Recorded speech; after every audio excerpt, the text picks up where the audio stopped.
Selamat siang, perkenalkan saya Reni Sinaga dari SMA Swasta Metode Senam Medan. Hari ini, Selasa 24 November, saya akan melaksanakan praktik pembelajaran untuk uji kinerja PPG dalam jabatan tahun 2020, Program Studi Pendidikan Ekonomi Universitas Syah Kuala. Nomor peserta 2015 0256 1318. Terima kasih.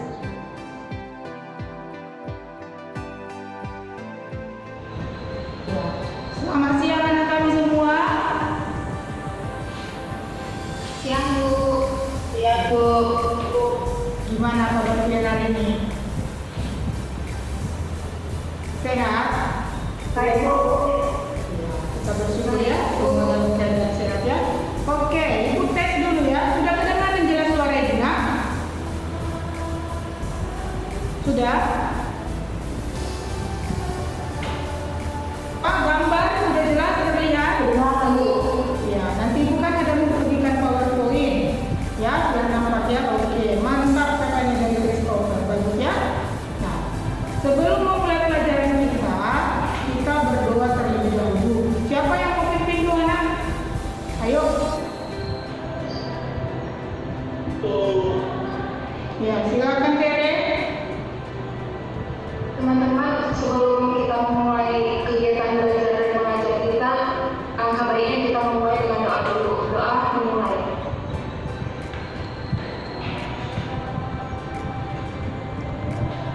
Doa selesai. Ya, terima kasih Tere sudah memimpin doa hari ini ya. Nah, Ibu mau cek dulu kehadiran kalian ya. Oke, yang pertama Erika.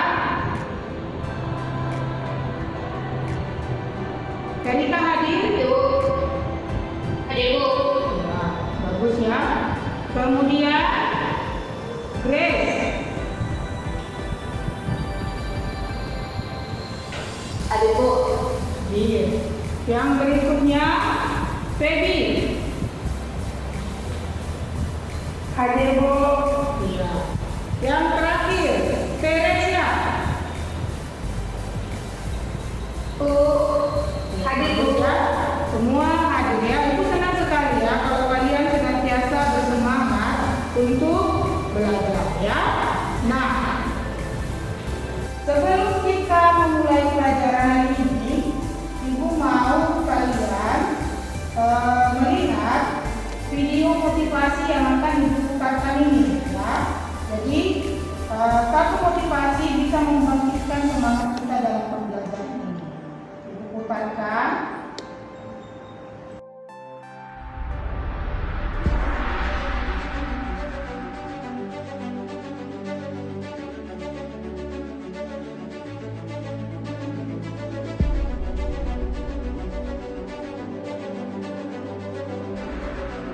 Paling males tuh di saat-saat seperti ini. Harus belajar untuk ujian. Ujian lagi. Emangnya penting ya? Belajar juga nggak ada gunanya kok.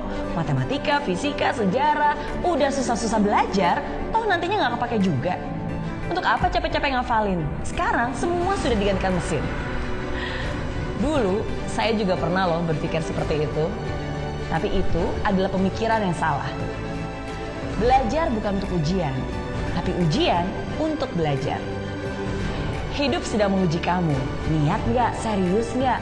Apakah kamu anak yang patuh? Apakah kamu anak yang tangguh?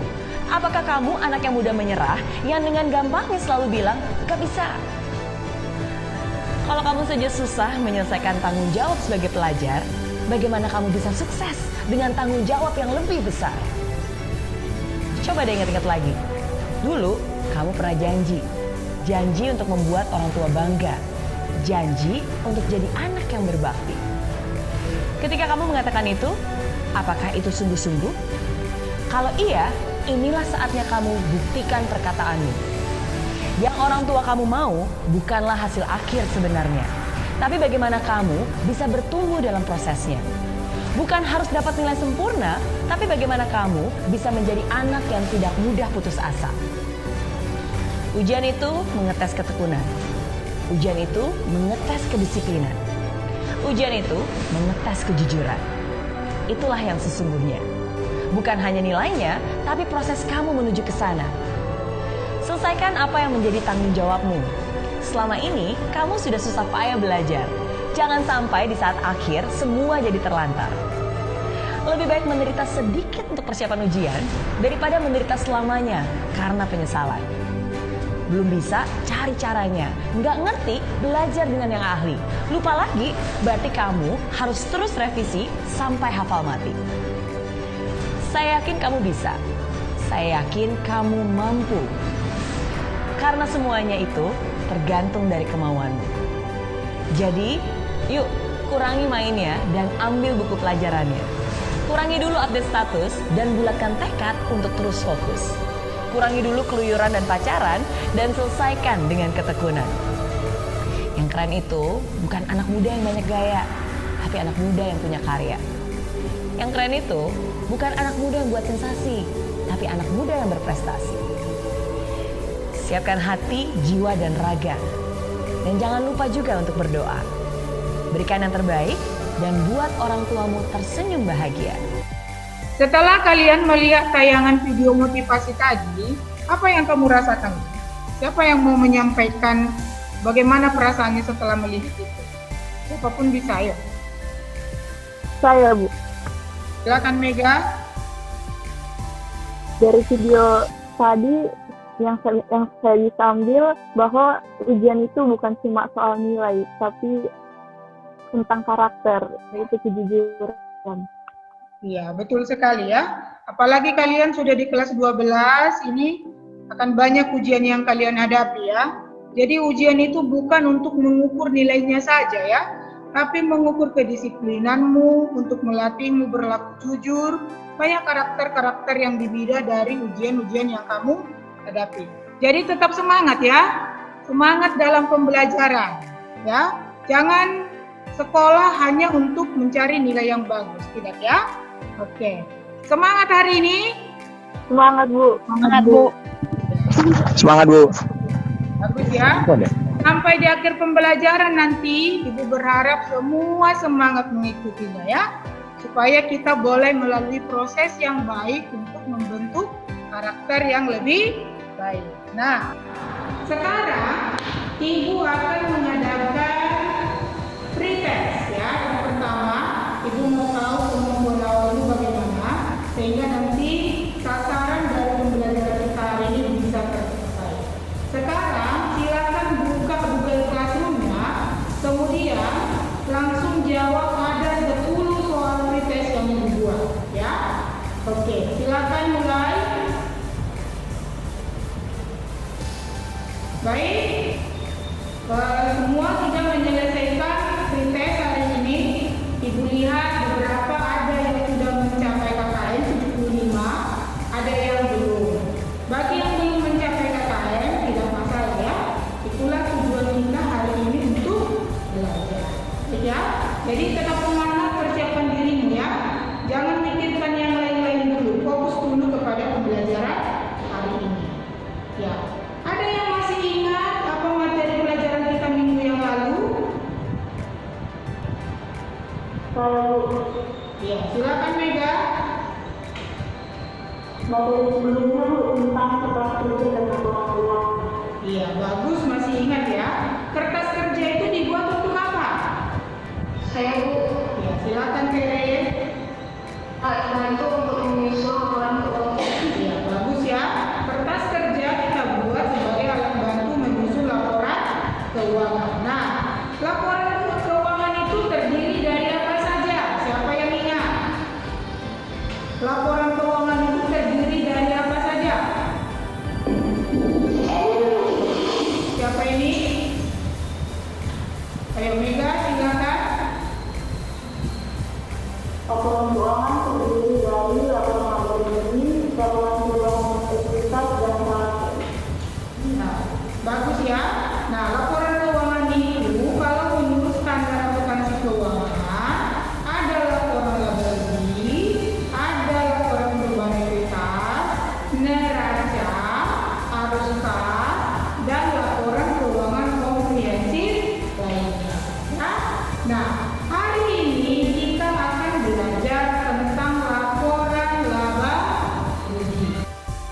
pembelajaran kita itu nanti terlebih dahulu akan Ibu buat pretest, kemudian kalian akan bekerja secara kelompok mengerjakan soal latihan yang ada di LKPD.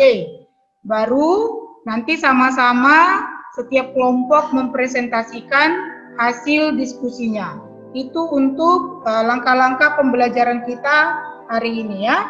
Nah, sekarang tujuan pembelajaran kita hari ini mempelajari laporan laba rugi itu adalah melalui kegiatan pembelajaran daring. Nanti yang kita gunakan adalah Google Classroom, Google Form, dan Zoom Meeting.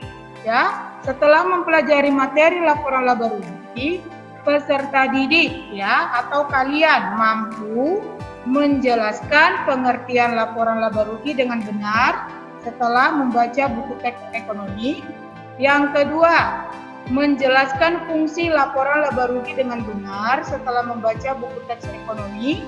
Yang ketiga, menganalisis unsur-unsur laporan laba rugi dengan benar melalui kegiatan tanya jawab.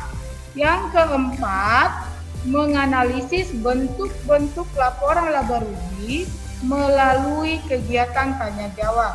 Yang kelima, menyusun laporan laba rugi dengan bentuk single step dan multiple step dengan benar melalui diskusi kelompok. Yang keenam, menyajikan laporan laba rugi melalui presentasi kelompok. Dan yang terakhir, Ibu harap kalian semua bisa berkomunikasi, berkolaborasi, berpikir kritis, dan berkreasi. Nah, hari ini setelah mempelajari materi laba rugi, Ibu berharap kalian boleh menanamkan sikap religius, jujur, bertanggung jawab, disiplin, dan bekerja sama. Ya. Laporan laba rugi ini digunakan untuk mengukur bagaimana keberhasilan suatu perusahaan dalam satu periode. Namun, laporan laba rugi ini dalam kehidupan kita sehari-hari sebenarnya juga kita praktekkan secara sederhana. Misalkan kita memiliki uang berapa, kemudian kita belanjakan untuk apa. Itu sebenarnya gambaran sederhana dari laporan laba rugi. Jadi, laporan laba rugi itu sudah kita praktekkan dalam kehidupan sehari-hari. Jadi, Ibu rasa nanti tidak terlalu sulit ya untuk menyusun laporan laba rugi. Ya, sampai di sini ada yang mau bertanya? Tidak ada ya. Baik, kita lanjutkan. Sekarang coba buka buku teks ekonomi ya, buku teks ekonomi halaman 144. Di situ ada materi tentang laporan laba rugi. Ibu berikan waktu 10 menit bagi kamu untuk membacanya. Nah, setelah kalian membaca buku teks ekonomi tadi, siapa yang bisa menyampaikan apa itu definisi dari laporan laba rugi? Siapa yang di sana? Saya, Bu. Ya, silakan cerita. Yang dimaksud dengan laporan laba rugi itu ialah laporan keuangan yang melaporkan mengenai aktivitas operasional perusahaan dengan memperhitungkan pendapatan dan kewajiban sehingga dapat mengukur keberhasilan kinerja perusahaan selama satu periode tersebut. Ya, bagus. Terima kasih cerita ya. Ya. Jadi laporan laba rugi itu dibuat sebagai gambaran bagaimana keberhasilan suatu perusahaan dalam suatu periode. Yang berikutnya, siapa yang bisa menyampaikan fungsi dari laporan laba rugi itu apa? Saya, Bu. Ya, silakan Mega. Fungsi laporan laba rugi adalah satu, menyajikan informasi kepada pengguna informasi. Kedua, memperlihatkan tren perusahaan selama suatu waktu tertentu. Yang ketiga, membantu pengusaha menganalisis bagaimana keuntungan paling besar dihasilkan dan pengeluaran dari segi sektor. Ya, bagus. Terima kasih Mega ya. itulah definisi dan fungsi dari laporan laba rugi. Nah, sekarang kita mau lihat apa-apa saja yang menjadi unsur-unsur laporan laba rugi itu ya. Jadi ada dua unsur yang terdapat pada laporan laba rugi. Yang pertama adalah pendapatan, yang kedua adalah beban ya. Seperti kita pelajari sebelumnya, pendapatan itu terdiri dari dua, yaitu yang operasional dan yang non operasional ya. Beban juga seperti itu, ada yang operasional, ada yang non operasional. Jadi hanya kedua unsur ini yang kita catat dalam laporan laba rugi. Selain itu tidak kita catat ke dalam laporan laba rugi. Jadi kesimpulan paling gampangnya adalah yang dicatat dalam laporan laba rugi itu hanya akun nominal ya. Itu aja diingatnya ya. Yang berikutnya bentuk-bentuk dari laporan laba rugi itu sendiri. Ada dua bentuk laporan laba rugi. Yang pertama bentuk single step dan yang kedua bentuk multiple step. Nah, ini yang pertama bentuk single step. Single step dikatakan itu hanya dibuat dalam satu tahap. Jadi di sini pendapatan dan beban operasional maupun non operasional digabungkan atau tidak ada pemisahan. Kemudian dihitung selisih antara pendapatan dikurangi beban, maka nanti diperolehlah laba atau rugi dari perusahaan itu. Yang kedua, bentuk multiple step. Dikatakan multiple step terdiri dari dua. Ada pemisahan antara operasional dan non operasional ya. Coba kamu amati bentuknya ini ya. Di situ ada mana pendapatan yang termasuk kegiatan operasional, kemudian beban yang termasuk kegiatan operasional. Yang berikutnya ada pendapatan non operasional dan beban non operasional. Jadi masing-masing dicari ya. Laba dalam kegiatan operasional, kemudian laba atau rugi dari kegiatan non operasional. Baru di akhir diketahui laba atau rugi bersih ya. Itu bentuk-bentuk dari laporan laba rugi. Nah, sekarang coba kalian amati video berikut ini ya. Ibu mau kalian mengamatinya ya. Oke. Atau sebelumnya ada pertanyaan? Nggak ada, Bu. Masih semangat? Masih, Bu. Iya. Masih, Bu. Sekarang coba kamu amati video berikut ini.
kalian melihat tayangan video tersebut, ada pertanyaan sebelum kalian mengerjakan LKPD? Ada yang perlu ditanyakan lagi?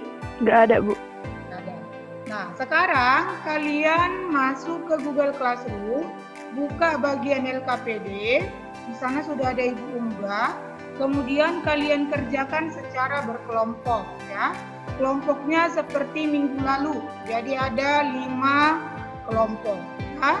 Setelah kalian kerjakan, nanti kita kembali ke Zoom meeting ini sekitar 30 menit. Kalian Ibu kasih waktu untuk mengerjakannya. Kemudian kita kembali ke sini nanti untuk kalian bisa mempresentasikan hasil diskusi. Ibu berharap dalam diskusi, dalam kerja kelompok, kalian bisa bekerja sama dan kompak ya, saling menghargai pendapat temannya ya. Bisa dikerjakan, Nak? Bisa, Bu. Oke, silakan ya dibuka Google Classroom. Baiklah anak kami semua, setelah kalian mengerjakan LKPD, Ibu lihat perwakilan setiap kelompok sudah mengunggah di Google Classroom. Ya, Ibu mengapresiasi semua kelompok mengirimkan tepat pada waktunya. Oke, baik, untuk soal essay test yang pertama, Ibu mau dari kelompok siapa yang bisa menjawab, Nak? Saya, Bu. Ya, silakan Heli dari kelompok 1. Laporan laba rugi merupakan laporan keuangan yang melaporkan mengenai aktivitas operasional perusahaan dengan memperhitungkan pendapatan dan beban-beban sehingga dapat mengukur keberhasilan kinerja perusahaan selama satu periode tertentu. Ya, bagus. Terima kasih untuk kelompok 1. Yang terakhir, soal nomor 5. Dari kelompok mana bisa menjawab, Nak? Saya, Bu. Ya, silakan Mega dari kelompok 3. Ya. Kelompok 3. Jadi, perbedaan single step dan multiple step yaitu laporan laba rugi dengan bentuk single step dibuat dengan menjumlahkan seluruh pendapatan dan seluruh beban secara langsung tanpa dibedakan, kemudian selisihnya diperoleh yang menunjukkan laba atau rugi usaha. Lalu yang multiple step memisahkan antara pendapatan usaha dengan pendapatan di luar usaha, serta memisahkan beban usaha dengan beban di luar usaha.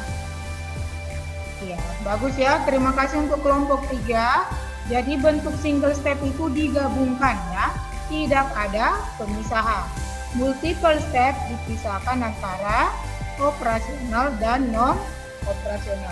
Yang selanjutnya untuk presentasi mengenai hasil kerjamu, hasil diskusimu untuk penyusunan laporan laba rugi. Yo, dari kelompok yang pertama dari kelompok 1. Ayo silakan ya. Saya, Bu. Silakan Eli.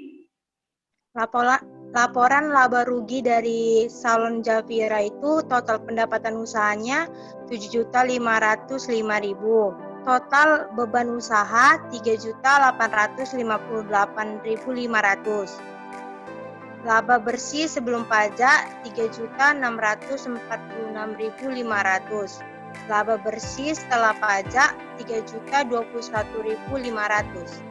Ya, terima kasih untuk kelompok 1 sudah bekerja dengan baik ya. Nah, laba bersih setelah pajak kalau kita perhatikan sama dengan laba bersih yang ada pada kertas kerja yang kita susun sebelumnya.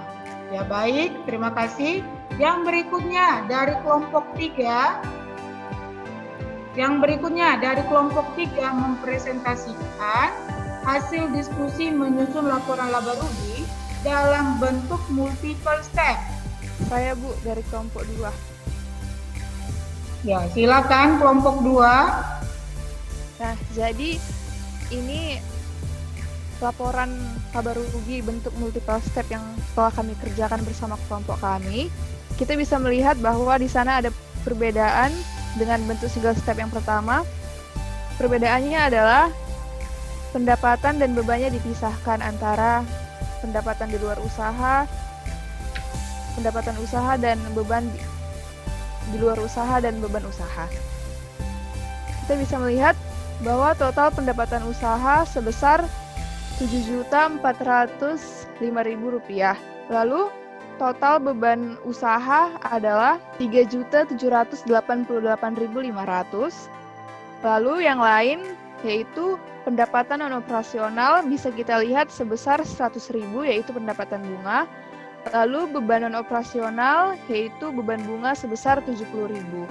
Jadi dari pernyataan tersebut dapat kita peroleh laba usaha dari kegiatan non operasional yaitu 30.000, laba bersih sebelum pajak yaitu 3.646.500.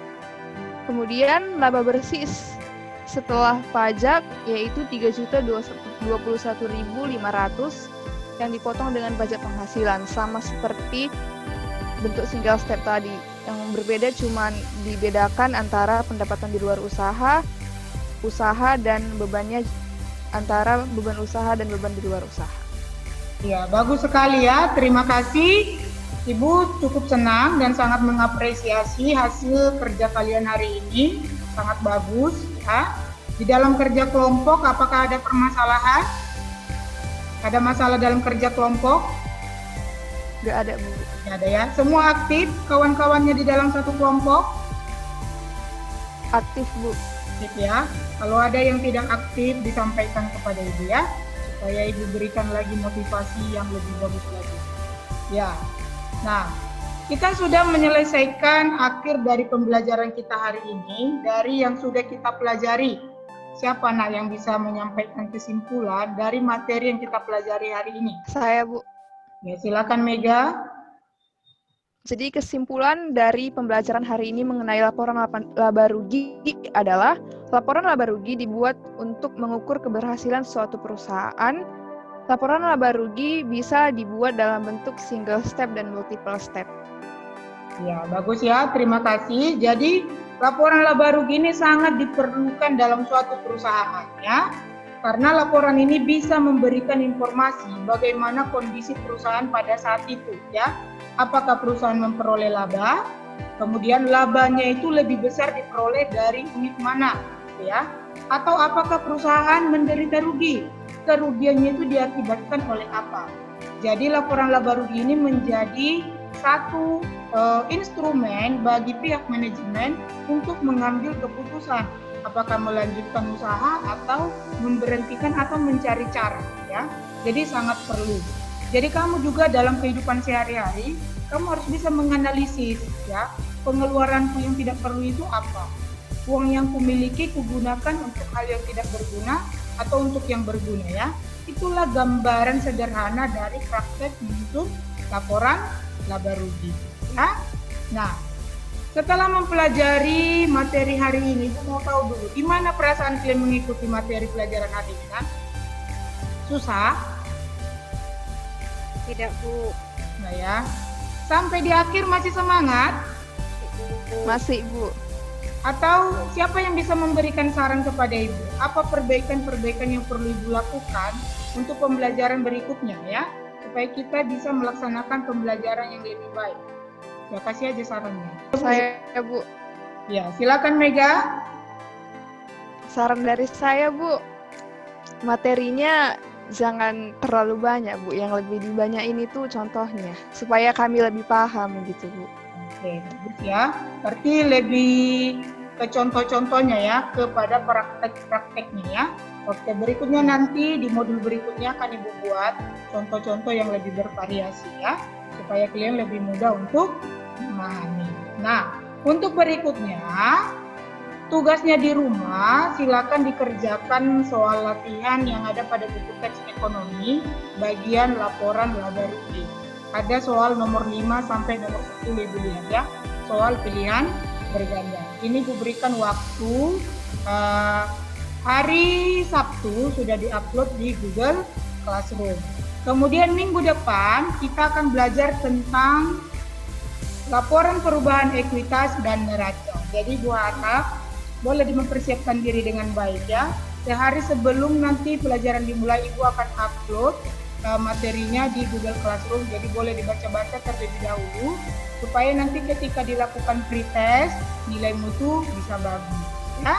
Nah, harapan Ibu kalian semua tetap semangat, jangan mengeluh ya. Apalagi sebentar lagi kita akan menghadapi ujian semester. Ingat, ujian semester bukan hanya tentang nilainya, tetapi juga untuk membentuk karaktermu yang lebih baik. Untuk hari ini, siapa yang mau menutup pelajaran kita ini dengan doa? Siapa yang mau memimpin? Mari kita berdoa. Berdoa selesai. Ya, terima kasih ya. Oke, baik. Tetap semangat ya. Sampai jumpa minggu depan ya.